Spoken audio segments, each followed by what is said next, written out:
हिंदू धर्म में इस समय घमासान चल रहा है। आप देख पा रहे हैं योगी जी और शंकराचार्य जी के बीच में क्या कुछ हो रहा है। योगी जी कह रहे हैं कि शंकराचार्य गलत है, कानून बड़ा होता है, संविधान बड़ा होता है, ऐसा उनको मानना है। यानी सनातन धर्म हिंदुत्व का सच्चा सिपाही, सच्चा भक्त हम हैं। दूसरी तरफ शंकराचार्य जी आरोप लगा रहे हैं कि ये सनातन के साथ धोखा है, ये हिंदू को बहका रहे हैं, भटका रहे हैं। एक तरफ कहते हैं कि हिंदू बटोगे तो कटोगे, वो केवल इनका सियासी सोच है, एक केवल सत्ता में बने रहने के लिए हिंदू धर्म को बांट रहे हैं, ऐसा शंकराचार्य जी कह रहे हैं। और शंकराचार्य जी को मानना है कि सबसे बड़ा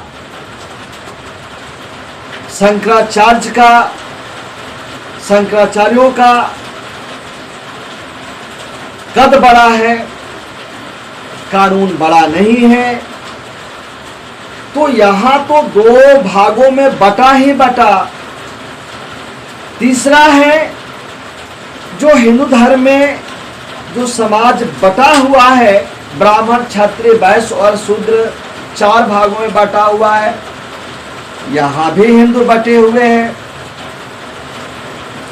चूंकि फूले साहू और अम्बेडकराइज लोग ये नहीं मानते हैं कि हिंदू धर्म में ऊंच नीच भेदभाव है, तो हिंदुत्व में विश्वास ही नहीं करते हैं। एक बड़ा तबका जो है 85% SC ST OBC, इसमें जो अम्बेडकराइज जो लोग हैं, जो प्राकृतिक में विश्वास रखते हैं, वो नहीं मानते, हिंदुत्व को नहीं मानते हैं। तो अंदाजा लगाइए कि हिंदू धर्म कितने भागों में बटा हुआ है। अभी चल रहा है UGC का मामला जो चल रहे हैं, जो कुछ लोग जो करंट लग रहा है, और जातीय संगठन के माध्यम से जो अपने एक वर्चस्व श्रेणी में आते हैं, उनका मानना है कि यह गलत है। हाँ, ये माना जा सकता है कि दुरुपयोग किसी भी एक्ट का होता है। जैसे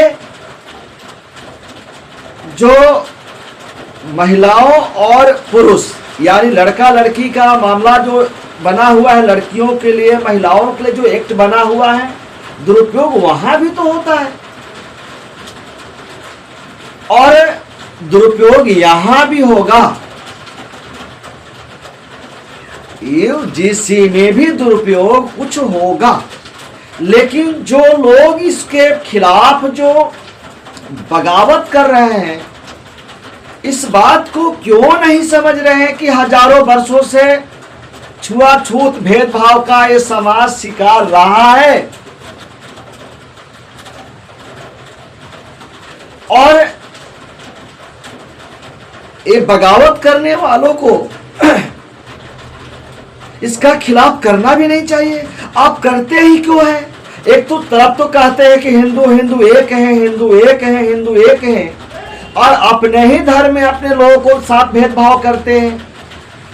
कहां से एक है भाई? तो ये हिंदू धर्म के बाट तो आप भी रहे हैं। आप क्यों डरते हो? ऐसा करो ही मत, भेदभाव करो ही मत। तो आप नहीं करोगे तो आपके ऊपर UGC लागू नहीं होगा। यानी कि आप करना चाहते हैं, आप चाहते हैं कि हमें इनके ऊपर जुल्म करने का छूट मिले, गलत शब्दों से उच्चारण करने का हमें छूट मिले। मत करो, हिंदू मजबूत हो जाएगा। एक तरफ तो कहते हो कि हम सब हिंदू एक हैं, और दूसरे तरफ आप इनके साथ भेदभाव करते हैं, घृणा करते हैं, नफरत करते हैं। जब भी इनकी उन्नति की बात किया जाता है या सरकार करती है, आप पीछे खड़े हो जाते हैं। तो गलत तो ये भी है ना। अरे मानो एक समान पैदा होने का रास्ता एक है, मरने का रास्ता एक है, तो ना कोई ऊंच है ना कोई नीच है, सारे मानो एक समान है। तो गंभीरता से भेदभाव करने वालों को भी सोचना चाहिए। आज का हिंदू समाज कटघरे में खड़ा है और ये समाज सोच रहा हम किधर जाए। असली सनातनी, नकली सनातनी, ये चल कर रहा है देश में। जातिवाद बढ़ा है, धर्म का उन्माद बढ़ा है। एससी एसटी ओबीसी के लोग सोच रहे हम किधर जाए भाई। हिंदू बनते हैं तो यहां नीचता का कलंक हमारे माथों पर हजारों वर्षों से लगा है, वो मिटने का नाम ही नहीं ले रहा है। यूजीसी कानून हमारे लिए बना है सुरक्षा के लिए। यहां भी हिंदू धर्म के ही कुछ तबका का जो जातिवादी, सारे अपर कास्ट नहीं, जो जातिवादी मानसिकता से ग्रसित है, जो मानता है कि हाँ भेदभाव होना चाहिए, हम वर्चस्व हमारा बना रहे, ऐसी मानसिकता के लोग खुद किनारा करते हैं। तो एससी एसटी ओबीसी के लोग सोच रहे कि हम किधर हैं भाई। तो मामला बड़ा गंभीर है। ये भारतीय समाज के ऊपर चिंतन करना चाहिए ताकि देश में अमन चैन कायम हो।